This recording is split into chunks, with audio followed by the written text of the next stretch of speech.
ఈ వీడియో మాత్రం ఖచ్చితంగా పూర్తిగా చూడండి. నా రెగ్యులర్ వీడియోస్‌లో ఎప్పుడు కూడా నేను వీడియో పూర్తిగా చూడమని అడగను.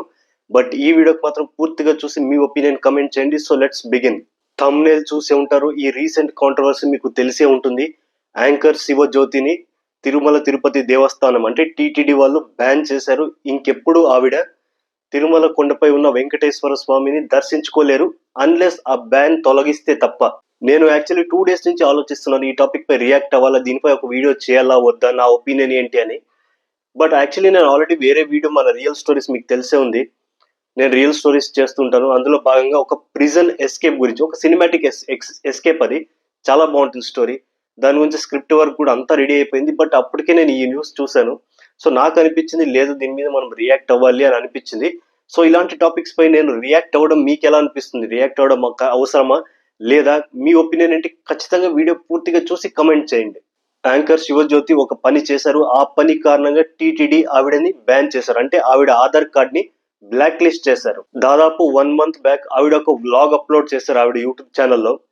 అందులో ఆ ప్రసాదం తీసుకునే కౌంటర్ ఏదైతే క్యూలో ఉంటుందో అందులో నిలబడి కాన్వర్జేషన్, ఆవిడ పక్కన ఇంకొక పర్సన్ ఉన్నారు. ఆ పర్సన్ బ్రదరా, కజినా, రిలేటివా ఎవరో మనకు తెలియదు. బట్ ఆ పర్సన్ అయితే కొంచెం ఏదైతే భక్తుల మనోభావాన్ని కించపరిచే విధంగానే మాట్లాడారు.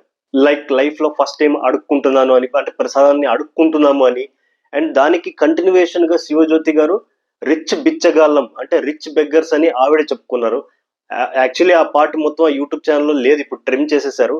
ఇంత వరస్ట్ గా బిహేవ్ చేశారు వాళ్ళు. అసలు దేవుడి ప్రసాదం బిచ్చం ఎలా అవుతుంది? అంటే లైన్ లో నిలబడి ఏది పడితే అది ఒకటి పవన్ కళ్యాణ్ గారి సినిమాలో డైలాగ్ ఉంటుంది, ఈశ్వరుడు నోరిచ్చాడు కదా అని చెప్పి ఏది పడితే అది మాట్లాడకూడదని. యాక్చువల్లీ కరెక్ట్ గా వర్తిస్తుంది ఈవిడ విషయంలో. అండ్ ఈవిడ మాట్లాడిన ఈ విషయాలు చాలా మంది భక్తులని చాలా హర్ట్ అయ్యారు. వాళ్ళు చాలా తీవ్రమైన కమెంట్స్ తో విరుచుకుపడ్డారు. దెబ్బకి ఈవిడ వీడియో ట్రిమ్ చేసింది. అండ్ ఆవిడ ఒక అపాలజీ వీడియోతో కూడా ముందుకొచ్చారు. అందులో ఆవిడ ఏమన్నారంటే, నాకు అన్ని మతాలంటే గౌరవం, అన్ని దేవుళ్ళంటే గౌరవం, నాకు వెంకటేశ్వర స్వామి అంటే చాలా ఇష్టం, మా ఇంట్లో ఫోటో ఉంది. సో కవరప్ స్టోరీస్ చాలానే చెప్పారు. దాన్ని కవరప్ స్టోరీ అనే అనాలి మనం. ఛానల్ సబ్స్క్రైబ్ చేయండి. లైక్ చేస్తే కనుక ఈ వీడియో చాలా మందికి రీచ్ అవుతుంది. యాక్చువల్లీ ఈ వీడియో చాలా మందికి తెలియాలి. సో కైండ్లీ లైక్ చేయండి, అలాగే సబ్స్క్రైబ్ చేయండి. నేను కావాలని ఏది అనలేదు, జస్ట్ పొరపాటున నోరు జారి అన్నానని ఆవిడ ఆ అపాలజీ వీడియోలో చెప్పారు. బట్ ప్రజలైతే ఆ అపాలజీ వీడియో చూశాక కూడా ఏమాత్రం కాంప్రమైజ్ అవ్వట్లేదు. వాళ్ళైతే ఖచ్చితంగా ఇంకా సివియర్ యాక్షన్ తీసుకోవాలి అని అయితే డిమాండ్ చేస్తున్నారు. యాక్చువల్లీ ప్రజలు ఏమంటున్నారంటే, అవి పొరపాటున అన్న మాటలు కాదు, డబ్బు ఉందని పొగరుతో మాట్లాడిన మాటలు, ఇవి మాత్రమే కాదు ఇంకా పబ్లిక్ చాలానే అంటున్నారు. అవన్నీ నేను ఇక్కడ చెప్పలేను. ఒకవేళ చెప్తే కనుక ఖచ్చితంగా బీపులు వేసుకోవాల్సి వస్తుంది. అంత ఘాటుగా రియాక్ట్ అవుతున్నారు పబ్లిక్. అసలు మ్యాటర్ ఏంటి అంటే, భక్తి శ్రద్ధ కంటే కూడా వ్లాగ్ చేయాలనే ఒక శ్రద్ధ ఏదైతే ఉందో అందువల్ల వచ్చే ఈ పరిణామాలు ఇవన్నీ. ఏదైతే సబ్స్క్రైబర్స్ ఉంటారో వాళ్ళు ఎంటర్టైన్ చేయాలి, వాచ్ టైం పెంచుకోవాలి. సో వ్లాగ్స్ కి జనరల్ గా వాచ్ టైం ఎక్కువ ఉండదు. అది పెంచుకోవడానికి ఇలాంటి టాక్టిక్స్ వాడతారు. కానీ మనం ఏ ప్లేస్ లో ఉన్నామో అని గుర్తు తెచ్చుకొని మాట్లాడాలి. లేకపోతే ఇలాంటి నోటి దురద మాటలు మాత్రం ఖచ్చితంగా వస్తే తీవ్రమైన పరిణామాలు ఎదుర్కోవాల్సి వస్తుంది. వ్లాగ్స్ అనేవి తప్పు కాదు, కానీ మనం ఎక్కడ ఉంటున్నాము, సమయం, సందర్భం, ఏ చోటలో ఉండి ఏం మాట్లాడుతున్నాము ఒళ్ళు తెలియకుండా అయితే మాట్లాడకూడదు కదా. ఈ వీడియో ఏదో కామెడీగా ఎంటర్టైన్ చేయాలని మాట్లాడారు. ఆ హాస్యం కాస్త అపహాస్యం అయింది. పాపులర్ పీపుల్ అంటే వేరే వాళ్ళకి ఇన్స్పిరేషన్ గా ఉండాలి, ఒక ప్రాపర్ ఎగ్జాంపుల్ గా ఉండాలి. కానీ ఇలా మాత్రం ఉండకూడదు, ఇలా మాత్రం చేయకూడదు అనేదానికి ఇది ఒక క్లాసిక్ ఎగ్జాంపుల్. మీరు మీ 4 గోడల మధ్యలో ఉన్నప్పుడు ఏదైనా మాట్లాడొచ్చు, అది మీ ఇష్టం, అది ఎవరికి తెలియదు. కానీ నలుగురిలో ఉన్నప్పుడు, ముఖ్యంగా దేవస్థానంలో ఉన్నప్పుడు ఏం మాట్లాడుతున్నాం అనేది ఒళ్ళు దగ్గర పెట్టుకొని మాట్లాడాలి కదా. ఆ ప్రసాదం ఇచ్చే లైన్ లో నిలబడి కామెడీ చేసుకుంటూ ఉంటే ఇంకా అందులో భక్తి ఎక్కడుంది?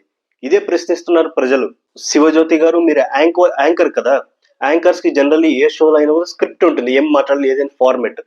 కనీసం వ్లాగ్స్ చేసేటప్పుడు బయట ఎక్కడ పోయి వ్లాగ్స్ చేసేటప్పుడు ఒక స్క్రిప్ట్ రాసుకోండి, ఏం మాట్లాడాలి ఏం రాయకూడదు అనేది, ఎజెండా పాయింట్స్ అనేది రాసుకోండి. కనీసం అలాంటప్పుడన్నా ఇలాంటి మాటలు రాకుండా ఉంటాయి. టీటీడీ అయితే శివజ్యోతి గారి ఆధార్ కార్డ్ ని బ్లాక్ లిస్ట్ చేశారు. నన్ను అడిగితే టీటీడీ చాలా మంచి పని చేశారు, చాలా త్వరగా రియాక్ట్ అయ్యారు. ఐ థింక్ మనం అప్రిషియేట్ చేయాలి టీటీడీని. ఇది గనక ఇలాగే వదిలేస్తే సర్లే పోనీ అని, రేపు పాపులర్ అవ్వాలని, ఏదో వైరల్ అవ్వాలని చెప్పి ఇలాంటి చెత్త పనులు మిగతా వాళ్ళు చేసినా చేస్తారు. ఒక హిందూ దేవస్థానంలానే బాగా పనిచేశారు టీటీడీ, చాలా క్విక్ గా యాక్షన్ తీసుకున్నారు. ఖచ్చితంగా అప్రిషియేట్ చేయాలి. ఈ వీడియో కాంట్రవర్సీ ఫ్యూచర్ లో తిరుమలలో అయినా లేదా ఏ పుణ్యక్షేత్రంలో అయినా ఎక్కడైనా ఒక వ్లాగ్ తీస్తున్నాము అంటే ఖచ్చితంగా ఒళ్ళు దగ్గర పెట్టుకొని మాట్లాడాలి అనే పాఠం నేర్చుకోవచ్చు ఈ వీడియో కాంట్రవర్సీ నుంచి. ఇంకా సీరియస్ పనిష్మెంట్ ఇచ్చినా తప్పులేదు. లేదంటే ఇలాంటి సిచ్యువేషన్స్, ఇలాంటి కాంట్రవర్సీస్ మళ్ళీ మళ్ళీ రిపీట్ అవుతాయి.